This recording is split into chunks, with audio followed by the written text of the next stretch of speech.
Hello everyone, চলে আসলাম নতুন আরও একটি ভিডিও নিয়ে। তো আজকে আমি এই ভিডিওতে আপনাদেরকে দেখাবো কিভাবে স্লিপ কাটিং করা হয়, অর্থাৎ হাতা কিভাবে সুন্দর করে কাটিং করবেন সেটা আমি আপনাদেরকে এই ভিডিওতে দেখাবো। তো আমি প্রথমে এই স্লিপসের পার্ট এটা সুন্দরভাবে আয়রন করে নিয়েছি। এই দেখেন আয়রন করে নিয়েছি। এই যে এটা হলো আমার পুরো বডিটা। তো আমি এখন এইটাকে 4 পার্ট করব। এই দেখেন এভাবে যে 2 পার্ট সুন্দর করে কাপড় আগে বিছিয়ে নিতে হবে, তা না হলে কাজ সুন্দর হবে না। তো এই হচ্ছে আমি এভাবে দেখেন এই যে এটা 4 পার্ট করে নিয়েছি। এইখানে 2 পার্ট, যে এখানে 2 পার্ট, আর এই যে এখানে 2 পার্ট, এই হচ্ছে 4 পার্ট। তো আমি এখানে 4 পার্ট করে নিয়েছি। দেখেন 4 পার্ট করে সুন্দর করে বিছিয়ে নিয়েছি। যদি কাপড় গুছিয়ে থাকে তাহলে কিন্তু কাটিং সুন্দর হবে না। তো চলেন কিভাবে কাটি আমি আপনাদের দেখাই মাপ কি। তো দেখেন আমি মার্কার নিয়েছি।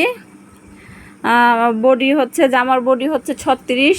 তো 36 বডির জন্য আমি 7.5 ইঞ্চি হাতার কাপড় কাটবো, 7.5 ইঞ্চি। তো 7.5 ইঞ্চির জন্য দেখেন আমি অ্যাকচুয়ালি এক হাতে ভিডিও করছি, সেই কারণে একটু অসুবিধা হচ্ছে। 7.5 ইঞ্চি কোথায় দাঁড়ান দেখাচ্ছি আপনাদের। তো এই হচ্ছে আমার এই 7.5 ইঞ্চি আমি মার্ক করে নিলাম, বরাবর মার্ক করে নিলাম। বরাবর মার্ক করে নেওয়ার পরে আমি এটার হাতাটা কিভাবে সুন্দর করব দেখেন। এখানে আমি 2 ইঞ্চি সোজা রাখবো, 2 ইঞ্চির জন্য এভাবে দাগ কাটবো। তো দেখেন এই যে আমি এভাবে মার্ক করে নিয়েছি, এখানে আমি 2 ইঞ্চি সোজা রাখবো। তারপর এই যে দেখেন এভাবে মার্ক করে নিয়েছি। তো এখন আমি এটা কাটিং করব। তো দেখেন এই যে আমার এভাবে স্লিপের শেপটা এরকম হবে। তো আমি এভাবে এটা কেটে নিয়েছি, আর এখন আমি সোজাটা কেটে নেব। আচ্ছা, যেহেতু আমি প্লাজো হাতা কাটিং করব, তো সেই কারণে আমি এখান থেকে মাপ নিলাম 8 ইঞ্চি। 8 ইঞ্চি থেকে আমি এখানে 7 ইঞ্চি, এই যে দেখেন স্লিপসের মাপটা এদিক থেকে আমি 7 ইঞ্চি নিলাম। আর এই যে এভাবে এদিক থেকে রাউন্ড করে দাগ কেটে নিলাম। যেহেতু আমি প্লাজো হাতা বানাবো সেই জন্য আমি এভাবে দাগ কেটে নিয়েছি। তো দেখেন আমি কাটিং করে নিলাম।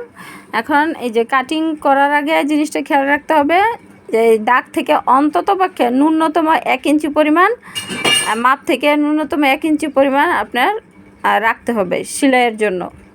তো আমি 1 ইঞ্চি থেকে একটু বেশি নিয়েছি, প্রায় 1.5 ইঞ্চির মতো।